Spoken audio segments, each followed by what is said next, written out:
Praise the lord. దేవునికి స్తోత్రాలు. నేను pastor Ratna Maitra from Praise God Ministry. ఈ రోజున దేవాది దేవుడు మన కోసం వాక్యాన్ని ఏర్పాటు చేశారు. ఒక్కసారి చూద్దాము. అలాగే వాక్యం వింటున్న మీ అందరికీ ప్రైజ్ గాడ్ మినిస్ట్రీ తరపున, మా కుటుంబం తరపున మీకు ధన్యవాదాలు తెలియజేస్తున్నాము. ఎందుకంటే చాలామంది మాతో మాట్లాడుతూ ఉన్నారు. ఈ వాక్యాలు వాళ్ళని ఎంతగానో ఓదారుస్తున్నాయని, వాక్యం ద్వారా ఎంతగానో దేవుని గురించి నేర్చుకుంటున్నారని, వాక్యానుసారంగా జీవించాలని వారు నిర్ణయించుకుంటున్నారని, ఇలాంటి సందేశాలు మాకు వచ్చినప్పుడు చాలా సంతోషిస్తూ ఉంటాము. దేవునికి స్తోత్రాలు. ఎందుకంటే బ్రీఫ్గా కొన్ని మెసేజెస్ ఇస్తున్నాము. టైం చాలా తక్కువ. పొద్దున్నే లెగవగానే వాక్యాన్ని విని ప్రార్థన చేసుకొని, అలాగే చదవటము రాయని వారికి కూడా ఇది ఎంతగానో ఉపయోగపడుతుందని మేము మా టీం ఆలోచించి ఈ యొక్క మెసేజెస్ని మీ ముందుకు తీసుకొని వస్తున్నాము. విని దాని ప్రకారం నడుచుకుంటున్నందుకు మీ అందరికీ దేవుని నామంలో వందనాలు. చూడండి, మత్తయి సువార్త 5వ అధ్యాయము 4వ వచనంలో మనం చూస్తూ ఉంటుంటే, దుఃఖపడువారు ధన్యులు, వారు ఓదార్చబడుదురు. Glory to God. Matthew chapter 5 verse 4, when we see, blessed are those who mourn, for they shall be comforted. దుఃఖపడువారు ధన్యులు, వారు ఓదార్చబడుదురు. దేవాది దేవునికి స్తోత్రాలు. చూడండి, కీర్తనలు 55:16లో మనం చూస్తుంటే, దుఃఖపడువారు, I will call upon the Lord. నేను దుఃఖంగా ఉన్నప్పుడు, అలాగే నాకు సమస్యలు ఉన్నప్పుడు, నా సమస్యలు నేను తీర్చుకోలేనప్పుడు ఎవరి వైపు చూస్తాము? దేవుని వైపు చూస్తాము. ఎందుకు దుఃఖపడుతున్నాము? Why are we sorrowful? Why are we mourning? Why God is asking us to mourn? మనం చూస్తూ ఉంటే మీ దుఃఖాన్ని తీసివేయటానికి నేను వచ్చాను అన్నారు. కానీ ఇక్కడ మనం చూస్తుంటే, దుఃఖపడువారు ధన్యులు, మీరు ఓదార్చబడుదురు. దుఃఖం దేనికోసం? Why are we? ఎందుకు మనము దుఃఖిస్తున్నామని మనం చూస్తూ ఉంటుంటే, దుఃఖం దేనికోసం అంటే, నువ్వు నేను చేసిన పాపాలని మన జ్ఞాపకం చేసుకొని ఎంత భయంకరంగా దేవునికి వ్యతిరేకంగా మనం నడిచాము, మన పాపాలే మనల్ని దేవునికి దూరంగా చేసినని పశ్చాత్తాపడి దుఃఖపడినప్పుడు, చూడండి, 1 కొరింథీయులు 7వ అధ్యాయం మనం చూస్తూ ఉంటుంటే, ఎవరైతే వారి పాపాలను బట్టి నిజంగా పశ్చాత్తాపడతామో వారు రక్షణ మార్గం వైపు తిరుగుతారని మనం చూస్తూ ఉన్నాము. దేవునికి స్తోత్రాలు. So when we are mourning, when we are sorrowful, when we are lonely, when we need God's help, when we come to the Lord, he saying that our king David is saying, దావీదు మహారాజు అంటా ఉన్నారు, I will call upon the Lord, he will save me. నేను దేవుని దగ్గర మొరబెట్టుకుంటాను, ఆయన నన్ను రక్షిస్తారు అని అంటున్నారు. మన హృదయపూర్వకంగా మనం పశ్చాత్తాపడినప్పుడు దేవుని ప్రేమ మనల్ని ముట్టుతుంది. పరిశుద్ధాత్మ దేవుడు మనల్ని ముడతారు. ఆ యొక్క రక్షణ వైపు మన యొక్క పాపాలు మనం చూసుకున్నప్పుడు, ఆ పాపాల ద్వారా మనల్ని ఎవ్వరూ రక్షించలేరు.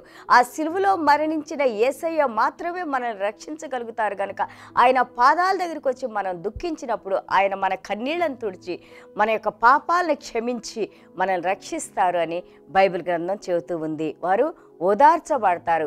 He will comfort us, he will give us peace, he will give us rest, he will give us perfect peace అని ఉంటుంది.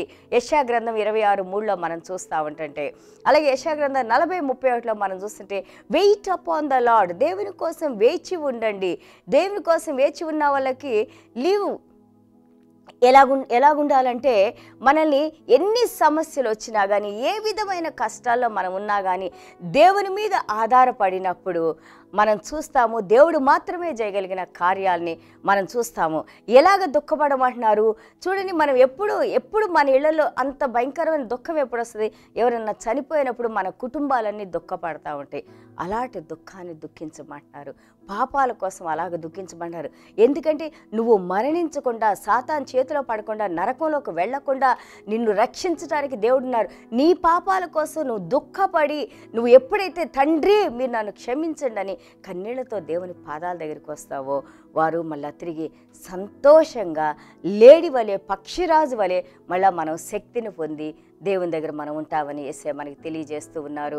చూడండి, యాకోబు కూడా ఎప్పుడైతే ఆ యోసేపు గొర్రెలు లేదా క్రూర మృగాలు ఆయన చంపేసినవి ఎప్పుడైతే విన్నారో, యేసేపుని చంపేసినాయి అని వాళ్ళ అన్నదమ్ములు అబద్ధం చెప్పి వాళ్ళ తండ్రి దగ్గర అన్నప్పుడు ఆయన ఎంతగానో దుఃఖించారు. యాకోబు యొక్క దుఃఖాన్ని ఎవరూ ఓదార్చలేకపోయారు. అలాంటి దుఃఖాన్ని మన పాపాల కోసం మనం దుఃఖించాలని చెబుతూ ఉన్నారు. చూడండి, వెన్ వి మోర్న్, మనం దుఃఖించినప్పుడు యేసయ్య బాండేజ్ బ్రేకర్. మనకున్న సమస్తమైన బంధకాల నుండి యేసయ్య మన కన్నీళ్ళను చూసి మన కన్నీళ్ళను తుడిచి ప్రతి బంధకం నుండి ఆయన మనల్ని విడుదల చేస్తారు, ఆయన మనల్ని ఓదారుస్తారు అని అంటున్నారు. And also he makes us like a mountain movers. మనల్ని పర్వతాలని కదిలించగలిగిన శక్తి కలిగిన మనుషులుగా యేసయ్య తయారు చేస్తారంటున్నారు. విశ్వాసంలో మనం దేవుని సన్నిధానానికి వచ్చినప్పుడు మనం చూస్తూ ఉంటే మత్తయి సువార్త 4:17 దేవాది దేవుడైన యేసయ్య అంటున్నారు, రిపెంట్, పశ్చాత్తాపడు, ఎందుకంటే దేవుని రాజ్యము సమీపంగా ఉంది, దేవుని రాజ్యం నీ దగ్గర ఉంది. ఈ రోజున వాక్యాన్ని వింటున్న మీరు నేను మనందరం కూడా ఒకవేళ మన ఇంట్లో ఇంకా ఎవరన్నా రక్షణలోకి రాలేదేమో, ఒకవేళ మన బంధుమిత్రులు మన స్నేహితులు మనకు కావాల్సిన ఎంతోమంది మన చుట్టుపక్కల ఉన్నవారే దేవుణ్ణి ఎరగకుండా ఉన్నారేమో, వారి కోసం మనం దుఃఖించి ప్రార్థన చేయాలి, కన్నీళ్లతో ప్రార్థన చేయాలి. వారి ఆత్మలు నశించకుండా, వారి ఆత్మలు నరకంలోకి వెళ్లకుండా యేసయ్య వారి ఆత్మను రక్షించాలని నువ్వు నేను మధ్యవర్తిగా ఉండి ప్రార్థన చేసినప్పుడు తప్పకుండా దేవుడు వారిని రక్షిస్తారు. ఎందుకంటే చూడండి, మనం రక్షించబట్టమే కానీ మనలాగా ఎంతమంది అయితే ఉన్నారో వారి కోసం కూడా మనల్ని ప్రార్థన చేయటం నేర్చుకోవాలి. It's like a poverty. Poverty అంటే అన్ని సమస్తాన్ని కోల్పోయి ఎంతో పేదరికంలో ఉన్నవాళ్ళు ఏ విధంగా దేవుని మీద ఆధారపడి ఉంటారో అదేవిధంగా మనం రక్షణ కోసం, అలాగే పరలోక రాజ్యం యొక్క పవిత్రత కోసం, పరిశుద్ధత కోసం, ఆ యొక్క శాంక్టిఫికేషన్, పరిశుద్ధాత్మ దేవుని యొక్క శుద్ధీకరణ కోసం మనం దేవుని మీద ఆధారపడాలి, దేవుని సన్నిధానానికి రావాలని యేసయ్య చెబుతున్నారు. చూడండి, రోమాపత్రిక 7:24 చూస్తుంటే అపోస్తలుడైన పౌల్ గారు అంటారు, even though apostle Paul was a apostle, ఆయన సగానికి పైన క్రొత్త నిబంధన రాశారు. ముందుగా ఆయన ఎంత దుష్ట కార్యాలు చేసినా కానీ ఎప్పుడైతే దేవుని ఆయన ఎదుర్కొన్నారో, ఎప్పుడైతే దేవుని స్వరాన్ని విన్నారో ఆయన జీవితం అంతా మారిపోయింది. చూడండి, కానీ ఆయన ఇన్ని కష్టాలు, ఇన్ని సమస్యలు ఆయనకు వచ్చినా కానీ ఇక్కడ రోమాపత్రిక 7:24 అంటున్నారు, 7వ అధ్యాయంలో యాక్చువల్గా అంటా ఉన్నారు, what a రిచ్డ్ man I am, నేను ఎంత బలహీనంగా ఎలాగా నేను ఈ ప్రపంచంలో ఉన్నాను, ఎవరు నన్ను కంఫర్ట్ చేస్తారు, ఎవరు నన్ను ఓదారుస్తారు అని చెప్పేసి అపోస్తలుడైన పౌల్ గారు దుఃఖించినట్టు మనం చూస్తూ ఉన్నాము. అలాగే చూడండి, వెన్ అవర్ సిన్స్, మన పాపాలన్నీ క్షమించబడినప్పుడు దేవుని సమాధానము, దేవుని సంతోషము మన హృదయంలోకి వస్తుంది.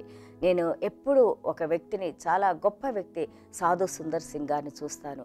ఆయన ఎన్నో సమస్యల్లో ఉన్నప్పుడు ఆయన్ని ఈ యొక్క సువార్త ప్రచారం చేసినప్పుడు ఆయన్ని కట్టివేసి ఆయన మీద బుట్ట కిందంతా ఎలుకల్ని, అలాగే లీచెస్, జలగల్ని ఆయన మీదకి పంపించినప్పుడు ఒక బుట్ట ఆయన పొట్ట మీద పెట్టేసి అది కవర్ చేసినప్పుడు అవి అన్నీ ఆయన కుట్టి ఆ చర్మాన్ని అంతా కొరుకుతూ ఉన్నప్పుడు, ఎంతో భయంకరమైన బాధలో ఉన్నప్పుడు చాలామంది అడిగారు, జలగలు ఆల్మోస్ట్ నీ శరీరంలోకి వెళ్ళిపోయినాయే, నువ్వు అప్పుడు ఎంత బాధపడి ఉంటావు అని చెప్పి ఆయన అడిగినప్పుడు ఆయన అన్నారు, I was actually rejoicing the Lord, నేను దేవునిలో సంతోషంగా ఉన్నానప్పుడు, ఎందుకంటే నేను దేవుని స్తుతిస్తూ ఉన్నాను, నా ఆత్మలో దేవుని ఆరాధిస్తూ ఉన్నాను, ఈ శారీరక బాధల్ని నేను మర్చిపోయానని చెప్పన్నారు. ఎవరమైతే చూడండి దుఃఖపడే వారిని ఎప్పుడైతే దేవుడు మనల్ని ముట్టి ఆయన ఆనందాన్ని మనకి ఇస్తారో, మన చుట్టుపక్కల లేదా మన పరిస్థితుల వైపు మనం చూడంగానే మన దృష్టి, మన హృదయం దేవుని వైపు ఉంటుంది. దేవాది దేవునికి స్తోత్రాలు. చూడండి, కీర్తనలు 51లో మనం చూస్తూ ఉంటుంటే దావీదు మహారాజు ఆయన బెత్షెబాతో పాపం చేసినప్పుడు, అలాగే దేవునికి వ్యతిరేకమైన క్రియలు చేసినప్పుడు ఆ నాతాను ప్రవక్త వచ్చి ఆయన హెచ్చరించినప్పుడు ఎంత అద్భుతమైన కీర్తనని మన దావీదు మహారాజు రాశారు. యేసయ్యా, నా యొద్ద నుండి మీ ఆత్మను తీసివేయబాకండి అయ్యా, మీ ఎదుటే నేను పాపం చేశానయ్యా. ఆయన మాట్లాడినప్పుడు దేవాది దేవుడు అద్భుత రీతిలో ఆయనకి మళ్ళీ సమాధానం ఇచ్చి ఆయన రక్షణ అందాన్ని మళ్ళీ తిరిగి ఆయన కలుగు చేసినట్టు మనం చూస్తూ ఉన్నాము. ఈ రోజున వాక్యం వింటున్న నువ్వు నేను కూడా మనం నేర్చుకోవాలి. మనం పాపం చేసినప్పుడు మన పాపాలు మనల్ని దుఃఖపరిచేలాగా మనం కన్నీళ్లతో మనం ప్రార్థన చేసి ఆ పాపాలను మనం విడిచిపెట్టినప్పుడు పరలోక రాజ్యపు ఆనందాన్ని, సంతోషాన్ని, సమాధానాన్ని మనం పొందుతాము, మనం ఓదార్చబడతాము. దేవునికి స్తోత్రాలు. చిన్న ప్రార్థన చేసుకుందాం. యేసయ్యా, మీకు స్తోత్రాలనైనా. అవునైనా, దుఃఖపడువారు ధన్యులు, వారు ఓదార్చబడుతున్నాయినా. నాయన, మా ఓదార్పు పరిశుద్ధాత్మ దేవ మీరు మాత్రమే ఇవ్వగలరు నాయన. ప్రభా తండ్రి, నిజమైన పశ్చాత్తాపడినైనా మేము మీ ఎదుటే చేసిన పాపాలని మీ పాదాల దగ్గర మేము ఒప్పుకుంటున్నాం నాయన. క్షమించండి నాయన, మమ్మల్ని ముట్టండి నాయన, మాలో ఉన్న ప్రతి పాపాన్ని మీ పరిశుద్ధ రక్తంతో కడిగివేయండి నాయన. అయ్యా మా హృదయంలో నాయన తిరిగి నాయన మేము పోగొట్టుకున్న ఆనందాన్ని, సమాధానాన్ని మీరు మాకు తిరిగి ఇవ్వండి నాయన. అలాగే ఎంతమంది అయితే వాక్యాన్ని వింటున్నారో తండ్రి, ఏ దుఃఖంలోనైనా, ఏ సమస్యలతోనైనా తండ్రి, వారి కుటుంబాల్లో అలాగే కమ్యూనిటీస్లో ఎంతో భయంకరమైన సమస్యలో మీ బిడ్డలు ఉన్నప్పుడు నాయన మీరు మాత్రమే మమ్మల్ని ముట్టినాయన. మా చుట్టూ మీ కంచి నుంచి నాయన ప్రతి బిడ్డ హృదయంతో మీరు మాట్లాడిన ఆయన ప్రభా తండ్రి, మళ్ళీ తిరిగిన ఆయన ప్రభా, ఇదిగో జీవం కలిగిన దేవుడు నన్ను ఈ విధంగా ఓదార్చారు, కంఫర్ట్ చేశారు, అలాగే నాకు శక్తినిచ్చారు, మళ్ళీ తిరిగి పడిపోయిన నన్ను లేపారని మీ నామానికి మహిమ, ఘనత, ప్రభావాలు తెచ్చుకోమని యేసయ్య నామములో వేడుకుంటున్నాం తండ్రి. ఆమేన్. God bless you all.